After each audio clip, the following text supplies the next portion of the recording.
Olá, sejam bem-vindos ao canal Luz Acesa. Meu nome é Viviane e você está na série Criminal. Para essa semana eu trouxe mais um caso brasileiro cheio de mistério. Para os investigadores ele já está solucionado, mas para os familiares da vítima e para os detetives da internet ele não está nem perto disso. E eu sei que peço para vocês deixarem a luz acesa em todos os vídeos, mas vai por mim, deixa a luz acesa.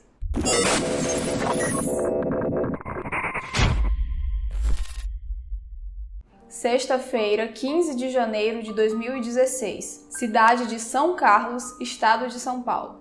Por volta das 7h30 da noite, os familiares da adolescente Larissa Alves, de apenas 15 anos, começaram a estranhar sua demora para chegar em casa. Ela morava no bairro Cidade Araci 2 e, apesar da idade, já trabalhava como menor aprendiz na função de auxiliar administrativo numa empresa de engenharia que ficava a 10 quilômetros da sua casa. Geralmente, ela saía do trabalho às 5 da tarde, entrava no ônibus e chegava em casa por volta das 5h30. A família, aflita, alertou as autoridades sobre o desaparecimento de Larissa naquele mesmo dia. E na internet, seus amigos começaram a publicar suas fotos com pedidos de informação, caso alguém tivesse alguma. No domingo, 17 de janeiro, Larissa ainda não tinha voltado para casa e os veículos de comunicação começaram a cobrir o caso. Informaram que ela foi vista pela última vez usando uma roupa social de cor preta com o logotipo da empresa onde trabalhava, saindo de lá. Apesar do desespero da família, a maioria das pessoas acreditava que, por ela ter sumido numa sexta-feira, ela provavelmente tinha saído com os amigos para se divertir, perdeu a noção do tempo e dormiu na casa de algum deles. Mas já haviam se passado 48 horas sem notícias, e Larissa, segundo os familiares e amigos, era uma adolescente católica, reservada e obediente aos pais, que jamais desviaria da sua rota sem avisá-los.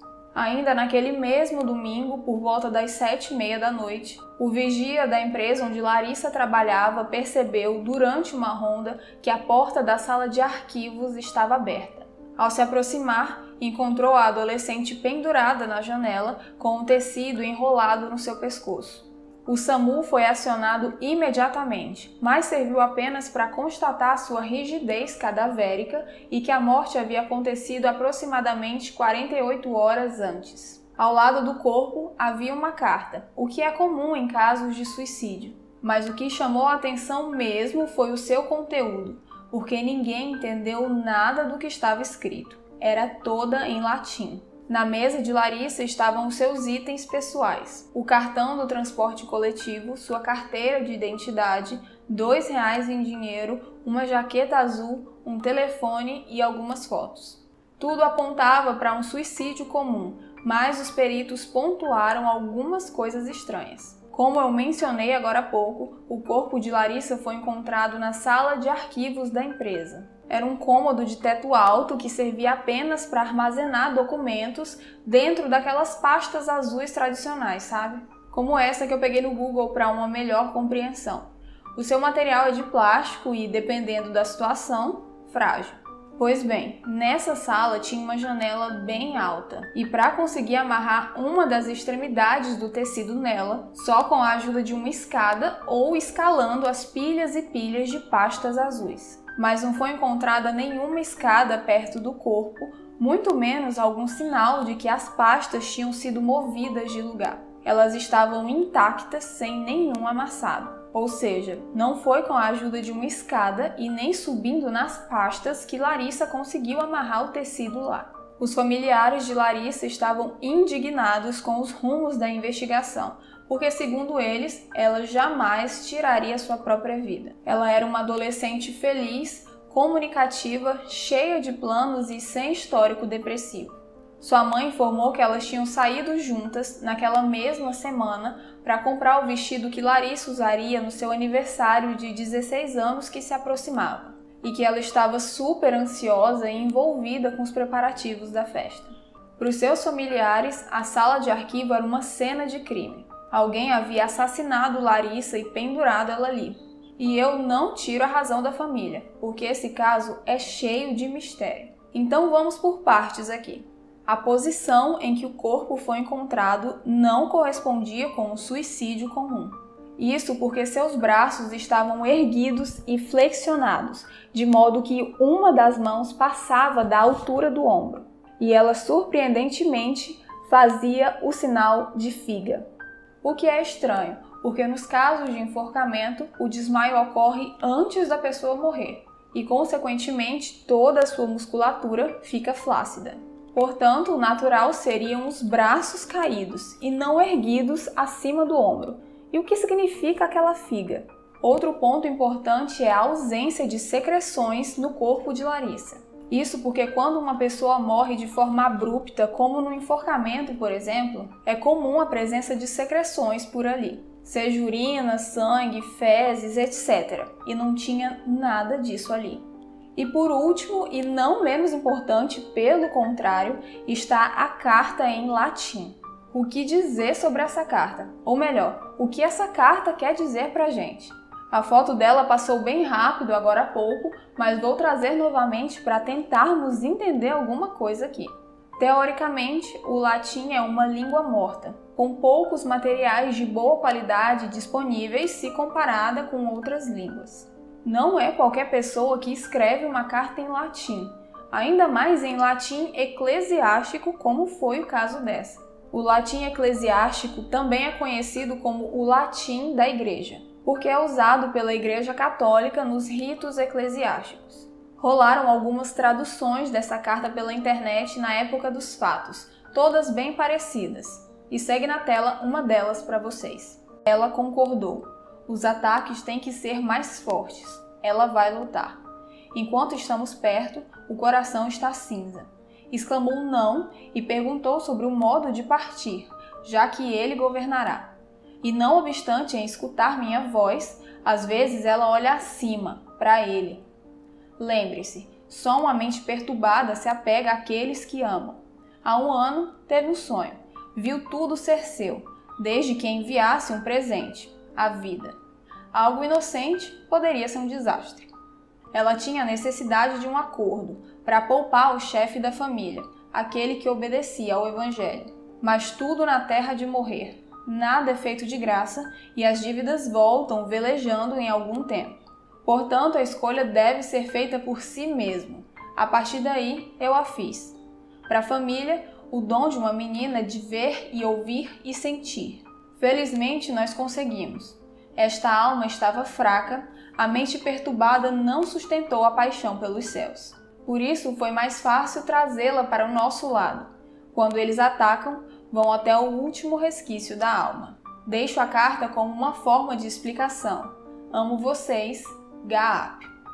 E esse erro grotesco do final, hein? Como Larissa Alves escreveu tão bem latim e assassinou a língua portuguesa colocando um i em vocês? Ou será que não foi um erro de português, porque essa parte também está em latim? Alguns estudiosos dizem que amo vocês em latim pode ser entendido como amo a voz dela. Mas essa letra do amo você está tremida e diferente do resto da carta.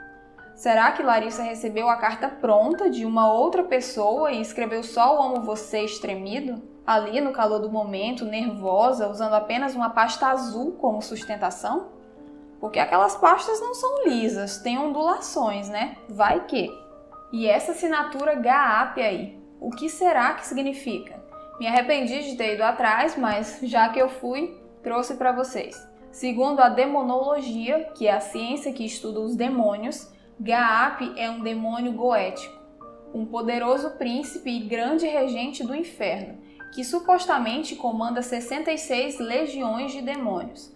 Seu trabalho é tornar os homens sensíveis ou ignorantes, como também fazê-los sábios em filosofia e ciências liberais. As autoridades informaram de imediato que aquela carta não era cópia de algum livro, filme ou página da internet, e que todos aqueles trechos eram, vamos dizer assim, inéditos. E já que fomos para o lado sobrenatural das coisas, qual será o significado daquela figa que Larissa estava fazendo? Além do histórico significado de fertilidade, a figa era usada pelos cristãos durante as perseguições no início do cristianismo. O gesto simbolizava sutilmente um sinal da cruz, porém sem chamar muita atenção para que eles não fossem atacados. Ele chegou ao Brasil através da colonização europeia e foi incorporado às religiões afro-brasileiras como um símbolo de proteção contra espíritos e energias negativas. Supostamente serve para fechar o corpo da pessoa contra as forças do mal, garantindo proteção a quem fizer. O delegado responsável pelo caso, o Edmundo Ferreira Gomes, solicitou o laudo grafotécnico na carta para saber se realmente foi a adolescente quem a escreveu. A conclusão foi de que ou a carta foi escrita com as duas mãos de uma mesma pessoa, tipo esquerda e direita, ou que foi escrita por uma única mão, mas em circunstâncias psicológicas diferentes. Quando a tradução da carta foi espalhada pela internet, as pessoas passaram a desconfiar de que uma seita satânica estava envolvida no caso. Principalmente porque só naquele mês de janeiro, 2 pessoas haviam cometido suicídio naquela cidade, que tinha pouco mais de 200 mil habitantes. E se a gente forçar um pouquinho, conseguiremos traçar ligações entre essas 2 mortes e o caso da Larissa Alves. Patrícia de Lourdes Araújo tinha 37 anos e era dona de casa. Ela passava por um tratamento psicológico devido a uma forte depressão e infelizmente não aguentou. Ela cometeu suicídio dentro do banheiro da sua casa no mesmo dia em que o corpo de Larissa foi encontrado. E um engenheiro chamado Lion dos Santos Silva, de apenas 25 anos, que foi afastado de uma empresa de aviação por causa do tratamento psicológico pelo qual passava, foi encontrado enforcado em uma torre de transmissão da cidade no dia 21 de janeiro de 2016. E detalhe, ele se enforcou na mesma rua da empresa onde o corpo de Larissa foi encontrado. E outro caso estranho foi registrado naquele mesmo mês. Uma jovem chamada Ávila Yasmin de Sales Siqueira, de 21 anos, foi dada como desaparecida no dia 17 de janeiro de 2016, no mesmo dia em que encontraram o corpo de Larissa. O marido de Ávila mostrou à polícia a última mensagem de texto que recebeu da esposa. Ela disse que iria para o pronto-socorro porque estava com dores fortes no estômago. E ao chegar lá, o marido não a encontrou. E as recepcionistas disseram que não registraram a entrada de nenhuma mulher se queixando de dores no estômago. Ele tentou ligar no seu celular, mas deu na caixa. E uma testemunha disse que a viu numa loja de celulares desorientada e acompanhada por um casal. Depois disso, Ávila nunca mais foi vista. E se vocês querem saber de mais uma coisa estranha, eu digo. No dia 17 de janeiro de 2016, sim, no dia que foi encontrado o corpo da Larissa, foi realizada em diversas cidades do Brasil a tal da Marcha para Satanás, inclusive na cidade em questão, São Carlos. Pode ter sido coincidência? Pode, mas não me custa nada pontuar isso aqui para vocês. E numa cidade relativamente pequena, não se falava em outra coisa. Aquele mês de janeiro estava estranho, para dizer o mínimo. Enquanto isso, o pai de Larissa, José Luciano Alves, acompanhava de perto o trabalho das autoridades e concedia várias entrevistas para as emissoras locais. Ele informou por diversas vezes que a adolescente era católica, que vivia em um ótimo ambiente familiar, que fazia atividades físicas, não tinha vícios, era dedicada, estudava e trabalhava, mas que não sabia falar inglês, quanto mais latim. A família organizou protestos em praças e avenidas, sempre finalizados em frente ao local onde Larissa trabalhava. E algum tempo depois da tragédia, a empresa mudou de endereço. Os protestos pediam por justiça por Larissa, além de uma maior atenção ao caso. Em entrevista ao jornal São Carlos Agora, o pai de Larissa informou que não recebeu os laudos que comprovam o suicídio da adolescente e reforçou que não engole essa história. E antes de finalizar esse vídeo, eu vou levantar algumas das questões em que me esbarrei durante a minha pesquisa para esse caso. Como no trecho, ela tinha necessidade de um acordo para poupar o chefe da família, aquele que obedecia ao evangelho. Será que algo ou alguém estava atrás do pai dela, que é católico, e ela se ofereceu no lugar? Porque em seguida temos: mas tudo na terra de morrer, nada é feito de graça e as dívidas voltam velejando em algum tempo. Aqui parece que algo ou alguém veio cobrar a dívida, que no caso é a vida dela. Será um humano satanista ou uma entidade satânica, o tal do Gaap? Daí no caso foi ele quem escreveu a carta e isso explica a diferença das letras? Mas é possível perceber algumas rasuras de correção na carta. Supondo que a garota foi possuída e que a carta é mesmo de origem demoníaca, será que a entidade erraria as palavras desse jeito aí? Ou uma garota de 15 anos teria a capacidade de montar todo esse cenário para deixar as pessoas confusas? Será que alguém escreveu a carta e a obrigou a escrever só o amo vocês no final e devido ao seu nervosismo saiu todo errado e tremido? E Gaap, é um demônio? Uma seita satânica ou sei lá, um serial killer? Ou eu já tô especulando demais? Só sei que esse caso daria um ótimo livro do Dan Brown e Robert solucionaria todo esse enigma no final daquelas 400 páginas. Se vocês tiverem respostas ou mais questões, por favor, deixem aqui nos comentários. Vamos especular juntos. E é com este caso, com umas nuances sobrenaturais, que eu anuncio que a série criminal no Luz Acesa terá uma pausa de 5 semanas. Se você me segue lá no Instagram, provavelmente já sabe do que eu tô falando. Mas caso eu não siga, vou deixar meu arroba aqui como quem não quer nada. Eu informei por lá que sexta que vem já é outubro e outubro é o mês das bruxas. E com isso teremos a atualização da série sobrenatural desse canal com o primeiro especial Halloween. 5 cestas de terror. Eu já tô ansiosa para substituir toda essa decoração e passar um medo em e com vocês. Não esquece de deixar o like nesse vídeo porque é muito importante para mim. E confere aí se tá inscrito no canal. Vai que não tá. A gente se vê semana que vem. Tchau!